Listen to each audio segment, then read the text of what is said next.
Hi, I'm Debbie with Unforgettable Stamping, and I'm here today to share with you this quick and easy masculine card featuring the Serene Silhouette stamp set. And I wanted to show you how to do the thumping technique because it's a really great way to add that look of fall leaves that are changing on the trees to a solid image stamp set like this one. Okay, so let's get started. Now, to begin with, I'm using Early Espresso cardstock that I have cut in half. It's 4¼ by 11 inches, and I'll have all of the dimensions and supply list on my project sheet. So if you're a newsletter subscriber, you will probably have already received that this week. And if you're new to my blog and new to my videos and you'd like to get on that list, please be sure to hop over to my blog, and there's a place to subscribe to my newsletter in the upper right hand corner. It's on the right hand sidebar of my blog. And if you've missed this one or any of the others, just send me an email and I'm happy to provide that for you. Okay, so I've gone ahead and scored here in the center at 5½, so I'm going to fold that along the crease line and use my bone folder to give a nice crisp fold. And because this is a darker cardstock, I always like to put a piece of a lighter neutral inside. So I'm going to use the Naturals Ivory, and so I'm just going to quickly apply some Tombow glue around the outside and get that glued down. Okay, now that I've done that, I'm going to go ahead and close up my card and put that aside until the end, because I always like to do all my stamping first and then do the assembly right at the end. That way, in case you make a mistake, it's a lot easier to fix. Okay, and so the next layer is going to be my Always Artichoke mat, and I've added some texture to it using the Tiny Triangles folder for the Big Shot. And that looks like this.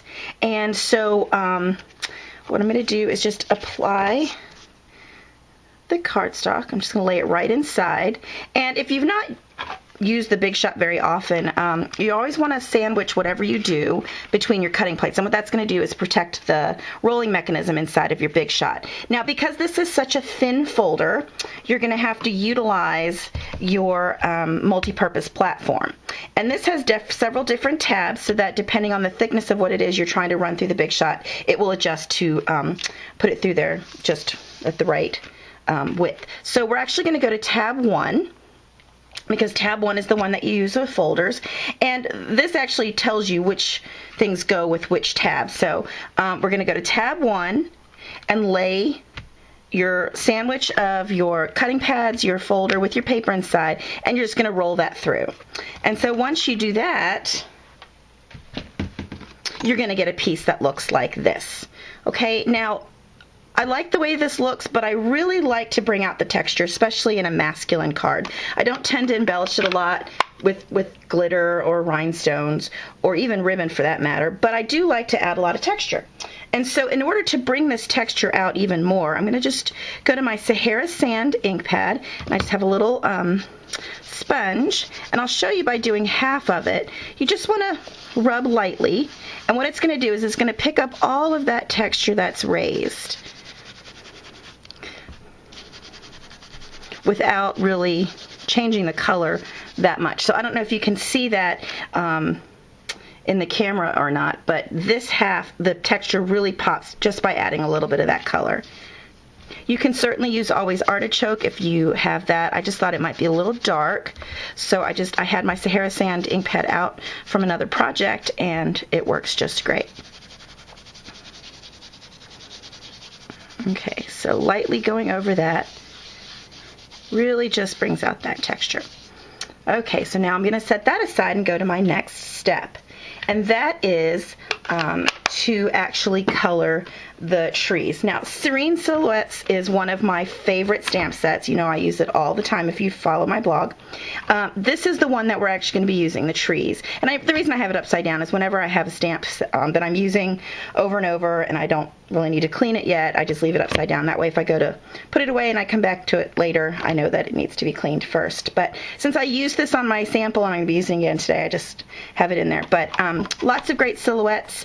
I'm going to be using this bird one for a Christmas card in the next couple of weeks that you'll see. And just, you know, you want some great ideas for this stamp set, just search for it on my blog and you'll find lots of great ideas. Okay, so I want to start off first by applying my lightest color. So as you can see, I've got a lot of different markers, the Stampin' Up markers. I've got most of them from the Regal's pad. That's just great fall colors. We've got Cajun Craze, Cherry Cobbler, Crushed Curry, and Always Artichoke. And you notice that I have them all with this thick band to the top, and that's because I'm going to be using the brush tip as opposed to the fine point on these. Then I also have my early espresso marker, and that's all the colors that I've pulled from the pieces of cardstock in my card. So because you want to start with the lightest, you're going to be doing this thumping technique, and you're going to be applying color on top of color. And it really does work better if you start with your lightest color and go darker, because that way, if you already have some dark color on there and then you go with your Cajun Craze, you don't want to pick up any of that darker color and have it mix in with your crushed curry. You want that to stay a pretty yellow. So first thing I'm going to do is just randomly, and I want more of this color, I think, because I just really love the yellows. And I guess it's maple trees around here that are so pretty with sugar maple, I think, that have the beautiful yellows. Okay, so then the next color I'm going to go to is my Cajun Craze, and this is where the thumping comes in. So you want to just have a loose wrist, and you just, I don't know if you can hear it, but you're just thumping. And so what I do, because it's kind of doing it in a line, is I just kind of rotate my stamp and just randomly apply the color. Okay, and then I'm going to go to my next color, which is the Always Artichoke. And again, just thumping it.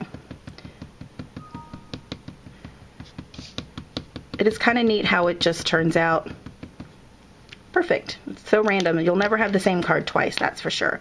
Okay, then I'm going to go to my Cherry Cobbler because we need a little bit of red.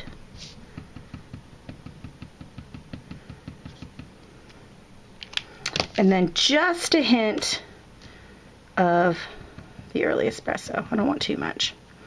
All right, now while I've got the early espresso marker out, I'm going to go through and I'm going to color the branches and the tree trunk. So as you can see, parts of this you're able to see. And if you have a hard time seeing it, just flip it over and you'll see there's tree trunk there, there, and here. So just want to make sure I've got that. Okay, then I want to go back and I'm going to do the grass.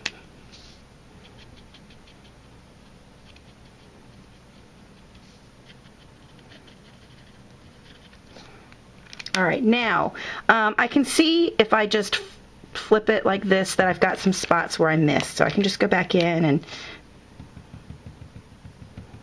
maybe try to add a little bit of color. You don't have to have it perfect, because now the next step, we want all those colors to kind of mingle together. And so we've got this great little tool called a Stampin' Spritzer. You actually get two for $2.95, so they're $1.50. It's a great deal. You can fill them with water. You can also fill them with bleach, and you can spritz on color and kind of have a bleached effect. That's a great background effect.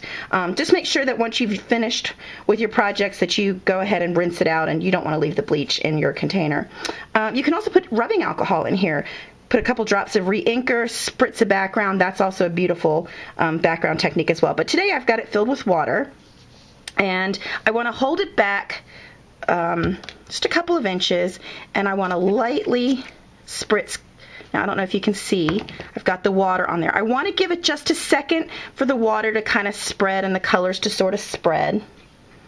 And then I'm going to bring my cardstock. Now I did cut my cardstock smaller than my block, so I just want to kind of make sure that I go to the center, and then I'm just going to hold it down for just a few seconds because I really want that ink to bleed out into the cardstock. And it's going to give you this beautiful effect just like that. And again, you know, you'll never have that same effect twice. If you want to then go and stamp on the inside of your card, you can do that. You can also, at this point, huff on it if you want to have it on your envelope. So, how pretty is that? And then if you want to really faint, I always like to do 3rd generation on the inside of my card. It's probably not going to be real dark, but you get a hint of what's on the outside of the card. Okay, so again, I'm going to set that aside because I want all that ink to dry. Now I need to work on my sentiment piece. So this is a really small piece, and I'm going to be using the Birthday Wishes. This is from the For You stamp set. I love using the stamp set. I've used this a lot. But the Birthday Wishes is great. It's not a real feminine kind of font, but it is really hard to get it lined up perfectly straight. So you can go ahead and wing it if you like, or you can use the wonderful tool called the Stamp-A-Majig. And the way I'm going to do that is, this is a small piece, so I kind of want to lock it down. So I'm just going to put a teeny bit of the Tombow, and I want to let that dry completely to tacky. Do you hear that? You want to get it to the tacky state. And that way, it will temporarily hold it on your scrap paper. And I love this grid paper because of the grid lines. There's also a ruler that runs up the top and the side of it. I don't know if you can see that in the video, but it's a wonderful, wonderful thing. I use them over and over and over. I make notes on the sides. I'll sketch out things on the grid paper. I think it's 100 sheets for $10.95, so it's really a great deal to have. I use them a lot in my classes and all the time when I'm designing. So, okay, so now I've got that held down in place, and I've gone ahead and pre-done my Stamp-A-Majig. You just want to line up your plastic piece in the corner of your tool and ink it up and stamp it so that you've got the placement there. Now, I didn't feel like pulling out my ink pad since I had the marker out already. I'm just going to use the side of the brush tip, because this is something you can do too, especially if you wanted to have more than one color. You know, you could just use the early espresso marker on Birthday and maybe the Always Artichoke on the Wishes, but I'm just going to go ahead and ink up the whole thing. Okay, so you want to do that ahead of time. You want to get ink on your stamp before you go ahead and do your placement. So now I'm going to take this. Do you see how I'm moving this plastic piece up onto my cardstock, and I'm getting it lined up exactly where I want it. Now I'm going to hold down the plastic piece here, and I'm going to slide this positioner in place, and I'm going to hold it down, and I'm going to take this piece away. Do you see how I've done that? I'm just taking it away, and then just huff on that to re-ink it in case it got dry. I'm going to feed this back into the corner and come straight down onto my cardstock, and that's how you're going to get it perfectly placed. Okay, so now the next thing I want to do is I want to sponge with the same Sahara sand. Now that this piece has dried, I'm just going to add a little bit of sponging.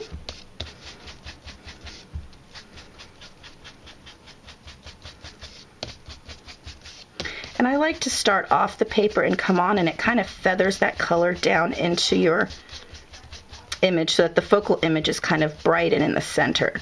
Kind of lead your eye right to it. And I'm going to do the same thing with my sentiment while I still have it glued down to my paper. It's nice because it's a little tiny piece.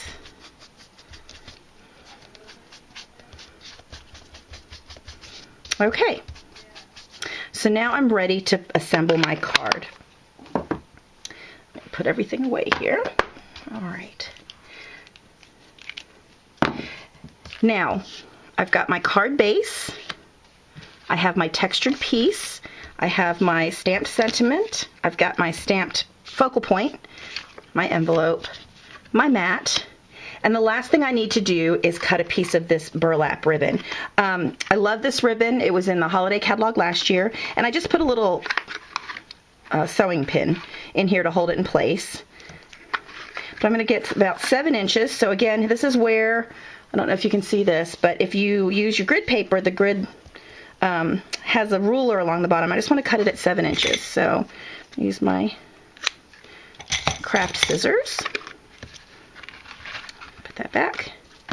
Okay, so now here are all the pieces to put my card together. So I'm going to take my Always Artichoke piece, and I'm just going to find the center. And I'm going to just run a piece of tape around the back, and I'm going to hold that in place.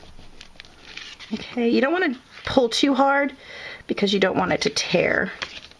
And I'm going to wrap it around here on the back, get another piece of tape, and hold that down. Now, normally I would tape it down here on the front, but before I do that, I want to slide this piece of cardstock underneath. Okay, I want to make sure I have enough room for my sentiment, so I kind of want to line it up with this top row of triangles. So I'm just going to take my Tombow, and I'm going to add some glue, and I'm going to carefully slide that under, center that up, and glue that down.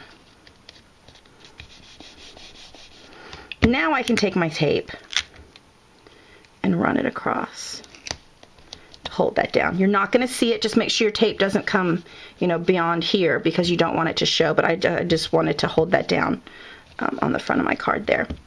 And now I'm going to take my dimensionals, and I'm going to apply it to the corners of this piece, and that's going to just hold it in place on the Cajun Craze cardstock above that thickness of the burlap ribbon.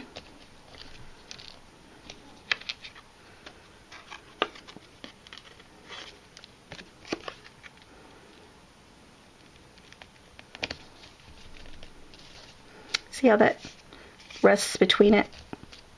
And then again, I'm going to add dimensionals here on either side, again, because you want it to overlap on top of the ribbon.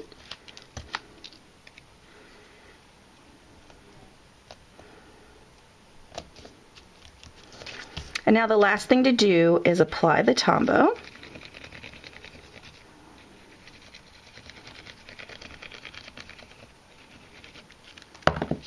To the front of your card, making sure that the fold is at the top.